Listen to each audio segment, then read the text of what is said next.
Bienvenue à tous sur WWE Info et voici les titres. On débutera donc avec l'affaire CM Punk et on terminera avec les matchs possibles à WrestleMania. Allez, mais actualité oblige, on est obligé de parler bien sûr de Heath Slater qui a vu forcément un mandat d'arrêt contre lui, c'est la Fox Files qui nous l'annonce. L'incident aurait eu lieu après WrestleMania 27 où Corinne Olivier, qui faisait partie de la sécurité, a déclaré que Heath Slater l'aurait prise dans un étranglement pour l'emmener dans sa chambre. Je vous laisse bien sûr deviner ce qu'il comptait faire si cela était vrai.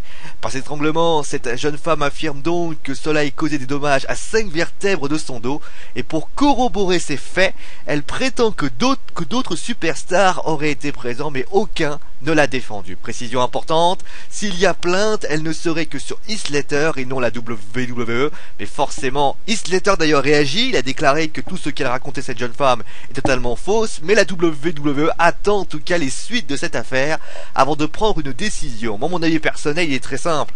Pourquoi attendre 3 ans avant de balancer ce mandat d'arrêt, alors qu'auparavant, elle aurait pu bien le faire au même moment, et Heath Slater reste sans doute encore plus en difficulté à ce moment-là. D'ailleurs, il y a quelqu'un qui n'a pas entendu bien sûr avant de balancer sa pipe bomb, c'est bien sûr CM Punk, et il était évident que les principaux accusés devaient répondre à ces accusations. Du côté de la WWE, elle a balancé un communiqué où elle disait qu'elle prenait soin de la santé des lutteurs par un programme qui s'appelle le Talent Wellness Program et a engagé l'imminent Dr. Joseph Maroon.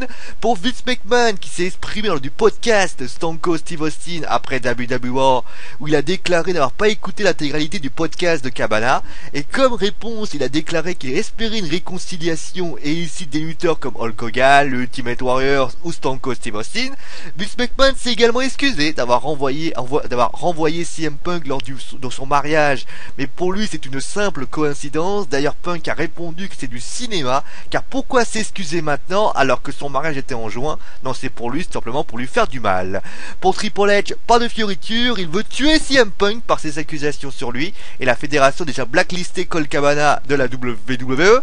Et enfin, que disent les superstars? Justement, qu'est-ce qu'ils en pensent? Eh bien, beaucoup l'admirent quand même pour l'avoir dit ce que les gens pensent tout bas. Mais par contre, ils ne comprennent pas les plaintes de CM Punk sur son booking. En effet, la plupart constatent qu'il a été champion longtemps, a obtenu des rivalités contre Brock Lesnar, l'Undertaker ou le Rock, bon, même après Triple H, et des matchs que beaucoup auraient bien voulu être à sa place. Maintenant, la plupart ne sont pas dupes et imaginent bien sûr que c'est une histoire de booking, plus qu'une histoire de booking, pardon, c'est aussi une histoire financière. Et le dernier en date, bien sûr, c'est Ryback. Il a déclaré qu'il répondra aux accusations de dopage très bientôt. En tout cas, CM Punk, par ses propos, a dégainé une belle pipe bombe et on ignore si cette bombe n'explosera pas de celui qui l'a balancée. Allez, on termine maintenant avec WrestleMania.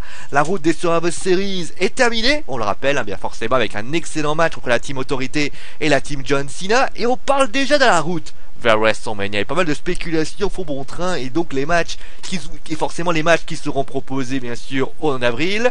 Et si au départ on parlait d'un Triple H contre Sting en raison de son intervention au Survivor Series, maintenant ce match pourrait être avancé au Royal Rumble pour un autre match à WrestleMania. Et ce match pourrait être un Dream Match où la stipulation serait un Kairos versus Kairos match entre l'Undertaker et Sting.